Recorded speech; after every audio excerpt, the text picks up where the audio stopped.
Welcome to Sethu Chitra kitchen. நம்ம Tamil Nadu traditional breakfast தான் நான் பண்ணியிருக்கேன். பொங்கல் ஃபஸ்ட்டு பொங்கல்லேருந்து ஆரம்பிப்போம். பொங்கலுக்கு ஒரு கப் அரிசிக்கு அரை கப் பைத்தம்பருப்பு போடணும். இஞ்சி ஒரு துண்டு எடுத்திருக்கேன். பெருங்காயம், கருவேப்பிலை, அப்புறமா மிளகு, ஜீரகம், நெய், இந்த பொருட்கள் தான் போட்டு பொங்கல் பண்ணணும். ஃபஸ்ட்டு பைத்தம்பருப்பை, அதாவது அரை கப் பைத்தம்பருப்பை நான் சேர்த்துட்டு நல்லா வாஷ் பண்ணிவிட்டு அது தனியாக வேக வைக்க போகிறேன். அரிசி பச்சரிசி. இந்த பச்சரிசி ரேஷன் பச்சரிசியில் தான் நான் செய்கிறேன். சூப்பராக வரும் ரேஷன் பச்சரிசியில். ரெண்டுத்தையும் நல்லா வாஷ் பண்ணிட்டேன். இதுக்கு 3 கப்பு தண்ணி விட்டு பைத்தம்பருப்பை வேக விடணும். நல்லா குழைய வேக விடணும். அதே மாதிரி அந்த பச்சரிசியும் நல்லா வாஷ் பண்ணி எடுத்துன்னு வந்துட்டேன். அது 3.5 கப்பு தண்ணி விட்டு நான் வேக வைக்க போகிறேன். நீங்கள் 4 கப்பு தண்ணி கூட விடலாம். சில பேர் பொங்கல் பண்ணால் நல்லா கெட்டி பட்டுடும். ஆற நல்லா கெட்டியாக ஆகிடும்.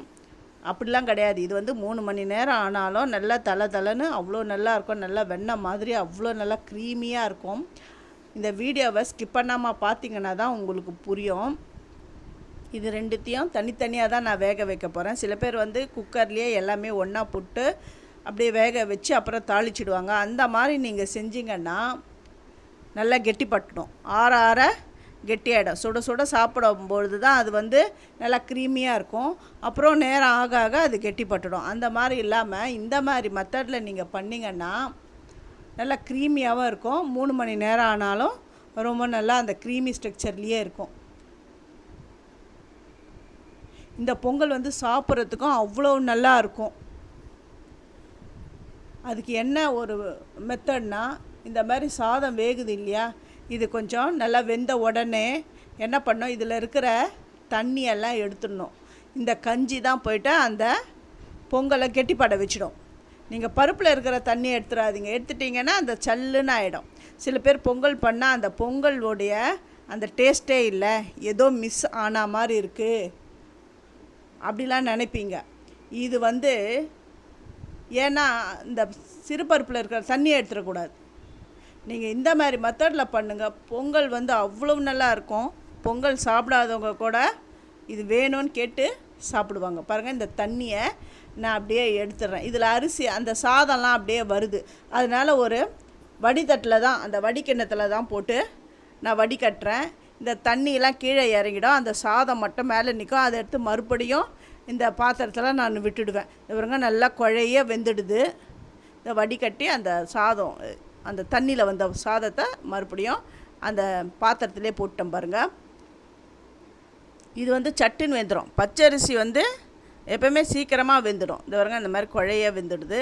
சிறு பருப்பும் போட்ட உடனே அது 2-3 நிமிஷத்துக்கு 3-4 நிமிஷத்துலேயே அதுவும் வெந்துடும். சிறுபருப்பு நல்லா வெந்துடுது. இந்த பக்கம் அரிசியும் நல்லா வெந்துடுது. அதில் இருக்கிற கஞ்சி தண்ணியை நான் எடுத்துட்டேன். இப்போ தாளிக்கணும். கடாய் எடுத்திருக்கேன். நெய் 1 ஸ்பூன் எண்ணெய் விட்டுக்கோங்க. நான் முழுக்க நெய் தான் நான் பண்ணுவேனாலும் அதுவும் உங்கள் இஷ்டம். ஃபஸ்ட்டு மிளகு, அப்புறமா ஜீரகம். நீங்கள் மிளகு இதெல்லாம் பசங்க எடுத்து போட்டுடுவாங்க அப்படின்னு நினைக்கிறவங்க மிளகை பொடி பண்ணிக்கோங்க. பொடி பண்ணி சேருங்க.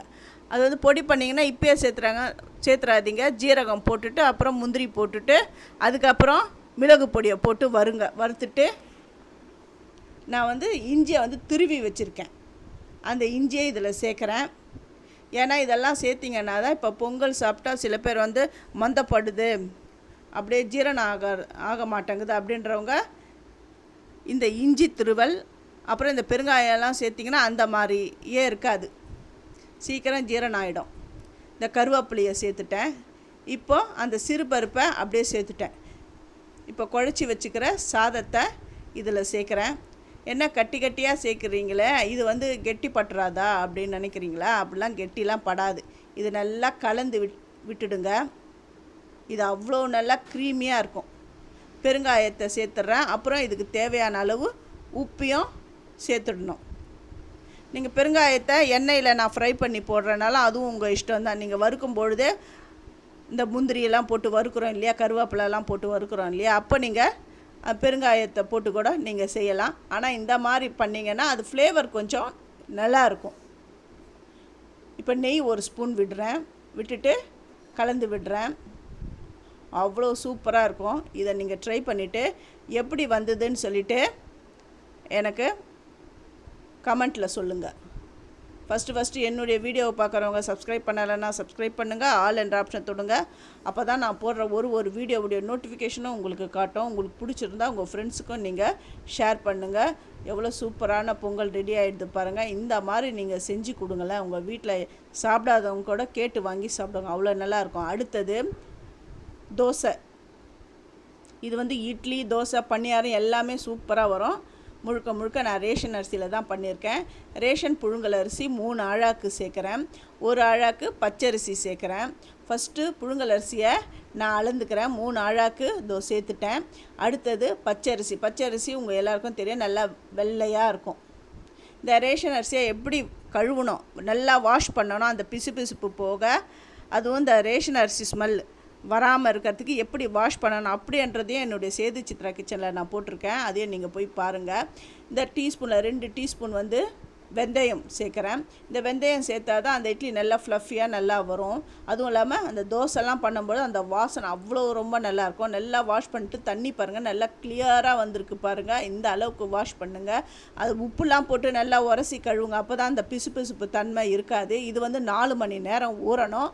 அது உளுந்து என்ன பண்ணுவோம், இந்த உளுந்து வந்து 2 மணி நேரம் ஊறணும். இப்போ 2 மணி நேரம் ஆகிடுது. இதை பாருங்க, அரிசி 2 மணி நேரம் ஊறிட்டு இருக்குது. இன்னும் எக்ஸ்ட்ரா 2 மணி நேரம் ஊறணும். இந்த டைமில் உளுந்தை நான் ஊற போடுறேன். இது 2 மணி நேரம் ஊறிடுது, அப்படியே எடுத்து வைக்கிறேன். இப்போ உளுந்தை 2 மணி நேரத்துக்கு ஊற விடணும். நல்லா உருட்டு உளுந்தா, இந்த ஜாங்கிரி பருப்புன்னு கேளுங்க கடையில். இதை நல்லா வாஷ் பண்ணிவிட்டு இதையே நான் ஊற விட்டுடுறேன். நல்லா ஊறட்டும்.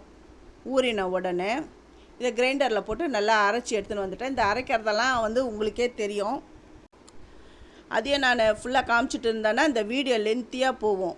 நல்லா அரைச்சி நான் ஃபஸ்ட்டு உளுந்த நல்லா மையாக அரைக்கணும், அதாவது வெண்ணெய் மாதிரி அரைச்சி எடுத்துன்னு வந்துட்டேன். அதுக்கப்புறம் அரிசியை போட்டு அரைச்சேன். அந்த கிரைண்டரில் ஒட்டின்னு இருக்கிற அந்த மாவெல்லாம் தண்ணி விட்டு அந்த கிரைண்டரை நல்லா அதை வாஷ் பண்ணி அந்த தண்ணியை எடுத்துன்னு வந்திருக்கேன். அந்த தண்ணியை விட்டு தான் உப்பு, கல் உப்பு தேவையான அளவுக்கு, அதுக்குன்னு ரொம்ப போட்டுடாதீங்க, கொஞ்சமாக எடுத்து போட்டு தேவையான அளவு எடுத்து போட்டு நல்லா கரைச்சி வச்சுட்டேன். 8 மணி நேரம் அது வந்து ஃபர்மெண்ட் ஆகணும். ஒரு நைட் ஃபுல்லாக அப்படியே விட்டுட்டு மறாவது நாள் காலையில் பார்ப்போம். அப்படியே விட்டுடுங்க. மறாவது நாள் காலையில் இது பாருங்கள் ஃபர்மெண்ட் ஆகி வந்துடுது. நான் கரண்டியை விட்டு எடுத்து காட்டுறேன் பாருங்கள். இந்த பக்கம் தண்ணி இருக்குது பாருங்கள். அந்த தண்ணி வந்து நல்லா தெளிஞ்சு இருக்கணும், நல்லா தெளிவாகிடும். மேலே தண்ணி நிற்கும், கீழே வந்து அந்த மாவு அப்படியே நிற்கும். அந்த தண்ணியை லைட்டாக அப்படி ஊற்றி விடுங்க. இப்போ தோசை சுட போகிறேன். நான் என்ன பண்ண போகிறேன்னா, இந்த தண்ணியோட 2 குழி கரண்டி மாவு கலந்து கூட நம்ம செய்யலாம். நான் இந்த மாவோடவே நான் சேர்த்துட்டு நான் தோசை பண்ண போகிறேன். இது இட்லி கூட அவ்வளோ நல்லா சூப்பராக வரும், பணியாரம் அவ்வளோ நல்லா வரும். இதில் வந்து இட்லி, தோசை, பணியாரம் எல்லாமே செய்யலாம். எல்லாம் கலந்துட்டேன். அடுப்பில் வந்து தோசைக்கல் நான் வச்சுட்டேன்.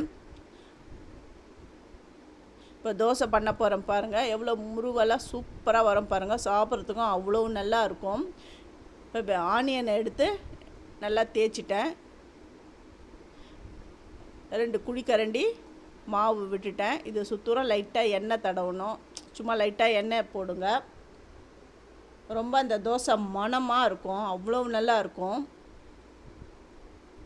நீங்கள் ரேஷன் அரிசியாக வேஸ்ட் பண்ணாதீங்க.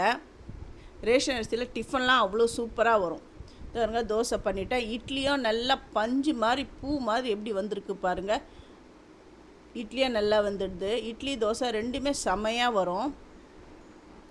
இப்போ நான் இதை எடுத்து வச்சிடுறேன்.